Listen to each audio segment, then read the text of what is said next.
माझ्याकडे आला होता त्यावेळी चालता येत नव्हतं तुम्हाला.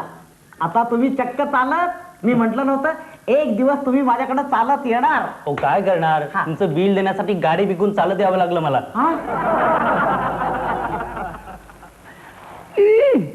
झुरळ वेटर वेटर. काय झालं? इडली सांबार मध्ये झुरळ आहे. मग काय झालं?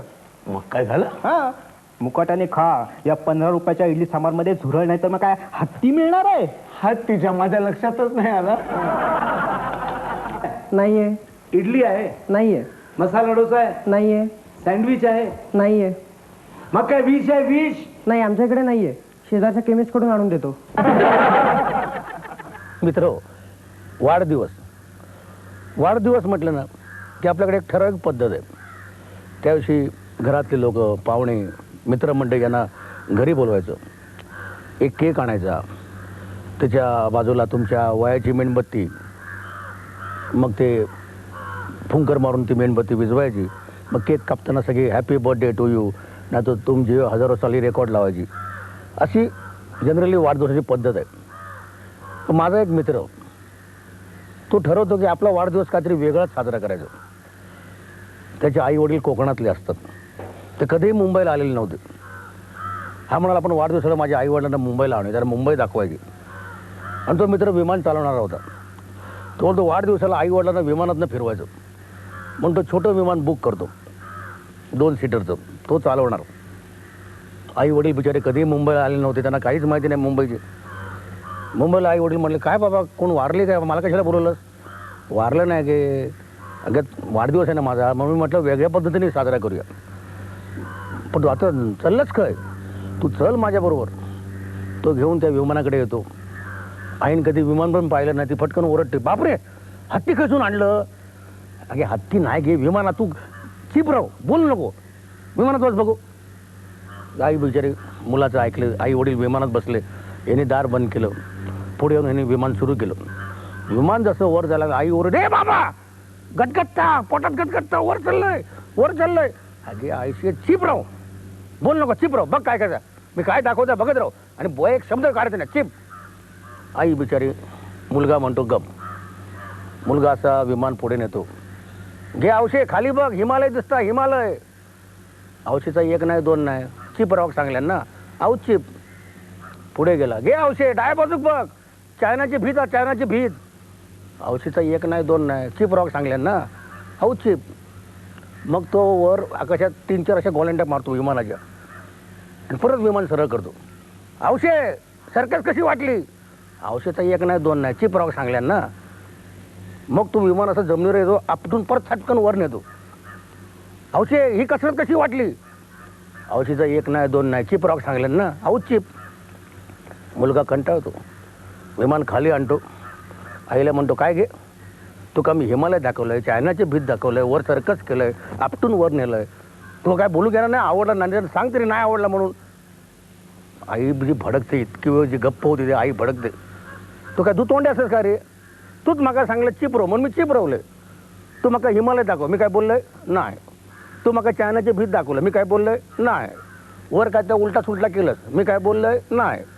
खाली आपटून विमान वर गेला, तुझं बापूस खाली पडलो, मी काय बोललोय नाही. काय हो, असं जेवण जर रोज माझ्याकडून तुम्हाला मिळालं तर तुम्ही काय द्याल मला? नाही, जेवणाचा दर्जा आणि गुणवत्ता जर हेच राहिलं, बाकी काही मिळो ना मिळो, माझ्या विम्याचे पैसे मात्र तुला लवकर मिळतील.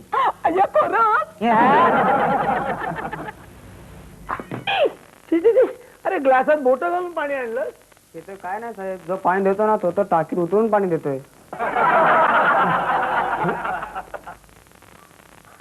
बर का, आता तुम्ही फक्त अर्धा तास जिवंत राहणार आहात. मरण्यापूर्वी तुम्हाला काय हवंय? हवंय ना. काय? दुसरा एक चांगला डॉक्टर. माझ्या वडिलांनी नदीमध्ये उडी मारली तर ते 3 तासानंतर बाहेर आले. तर काहीच नाही. माझ्या वडिलांनी नदीत उडी मारली ना तर ते 5 तासानंतर बाहेर आले. अरे इथं काहीच नाही. माझ्या वडिलांनी नदीत उडी मारली, 5 वर्ष झाले तरी अजून बाहेर आलेच नाहीत.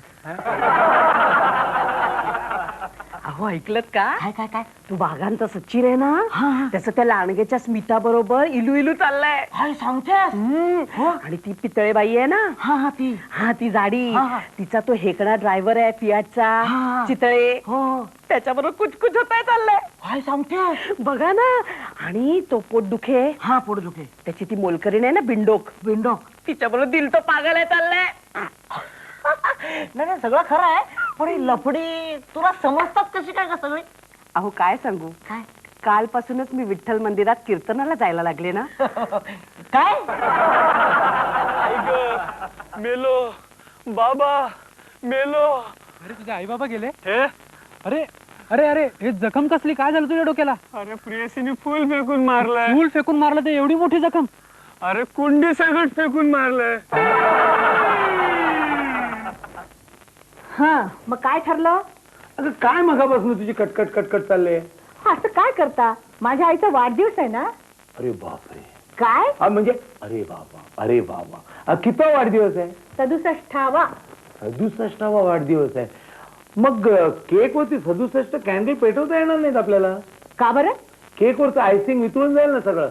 काहीतरीच काय अहो सांगा ना आईला काय प्रेझेंट देऊ तिला कसली आवड आहे. तिला ना इलेक्ट्रिकच्या वस्तूंची फार आवड आहे. मग आपण तिला इलेक्ट्रिक चेअर देऊया का.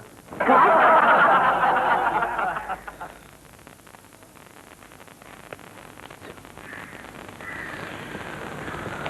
अरे मान्या तू आज एवढा खिन्न का रे. काय नाही रे बायकोशी भांडण. मग त्यात काय बिघडलं. अरे ती 1 महिना माझ्याशी बोलणार नाही म्हणाली. अरे मग तर फारच उत्तम. अरे काय उत्तम आजच महिना संपतोय ना. काय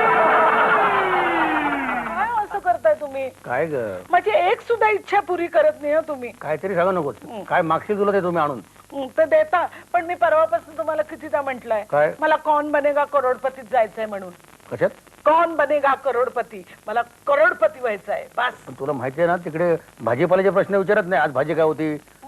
जनरल नॉलेजचे प्रश्न असतात ते. हो मग असू देत ना गेले महिनाभर 50 जनरल नॉलेजची पुस्तकं आणली आणि तोंड पाठ करून टाकली मी. दोन पाठ. Yes. तुम्हाला माहितीये का तिसरी सुद्धा तुला शेरा होता वरच्या वर्गात ढकलली म्हणून. मग तेव्हाच तेव्हा पण आता सगळी उत्तरं माझी तोंड पाठ आहेत. शाबास का मेंदू वाढलाय का आता. मग वाढलाच आहे आणि हे बघा जर मला पैसे मिळाले तर ते पैसे आपल्या संसारासाठीच मी खर्च करणार आहे ना. पण जर तू पहिल्याच प्रश्नाला बाद झाली तर ह्या जागेतले करोड लोक माझ्या तोंडावर थुंकतील माहितीये. काही कोणी थुंकत नाही. हो मी आता छान तयारी केलेली. मला एखादा प्रश्न विचारा तुम्ही वाटेल तो विचारेल. कुठलाही विचारा. बघा Yes. आणि जर उत्तर नाही आलं तर करोडपती कॅन्सल. विचारा हो तुम्ही. बरं 5 जनावरांची नावं सांग. 2 हत्ती आणि 3 वाघ. तुम्ही सकाळी उठून पळायला जाऊ नका. अगं असं कसं डॉक्टरांनी मला सांगितलंय सकाळी उठून पळत जा म्हणून. हो माझ्या मंडळातल्या सगळ्या बायका मला म्हणतात पळकुट्याची बायको चालली म्हणून. अहो या दिवाळीला मला काय घेऊन देणार. देवा माझ्याजवळ इथे पैसे नाहीयेत आणि तू एक काम कर मला विकून टाक नाही तर मला कुठेतरी घाण ठेव. कोण घेणार तुम्हाला. त्याच्यापेक्षा असं करा ना मला नवीन साडी घेऊन द्या की. अगं कमाल केली. परवा तुला नवीन साडी घेऊन दिली ना. अहो पण ती साडी शेजाऱ्यांनी आणि माझ्या सगळ्या मैत्रिणींनी पाहिली आहे. मग तू एक काम कर काय नव्या मैत्रिणी बघ.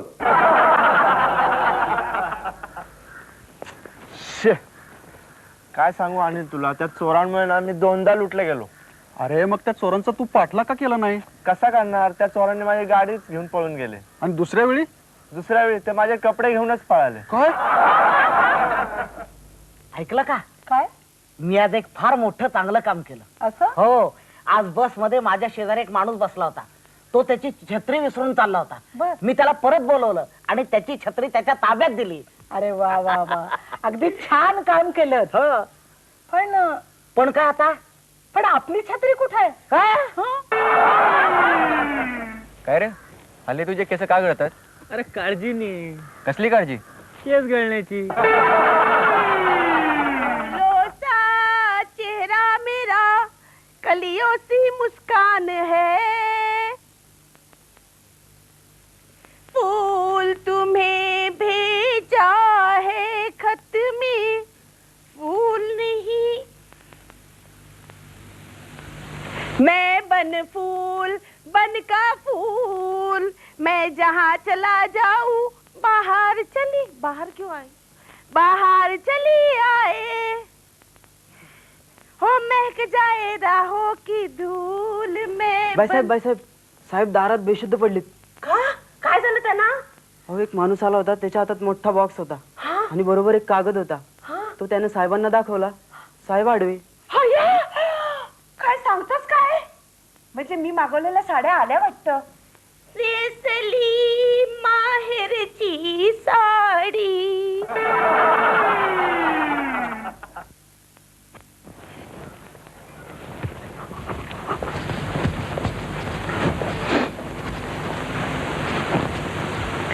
ए कमळे कमळे कमळू कमे ए कमू कम कम कम ए कमू कम कम ना. काय कोण आहात तुम्ही? मी पुरुष आहे. नाही ते दिसतच आहे. इथं काय करताय? हे आपलं कमळे. कमळे. हो. कोण आहात तुम्ही कमळीचे? मी कमळीचा भाऊ आहे. कमळीचा भाऊ? हो. अच्छा, मग तुमची आई कुठे आहे? आई आहे ना आतमध्ये आहे. आहे ना. पण काय हो काय? हे सगळं विचारणारे तुम्ही कोण? कारण मी कमळीचा बाप आहे. अरे तिथे इतकी थंडी पाहिली की झोपताना अंगावर 7-8 पांघरून घेऊन झोपायला लागत असत. ते तर काहीच नाही. मी अशी थंडी पाहिली आहे की गावातली 2 माणसं एकमेकांशी बोलत असली की ते शब्द गोठून जात असत आणि मग तव्यावर परतल्यानंतर मग ते ऐकू येत असत. अरे ते सगळं सोडा. मी तर अशी थंडी बघितली की टायपरायटरवर जर पाणी या शब्द टाईप केला तर बर्फ असा उमटतो.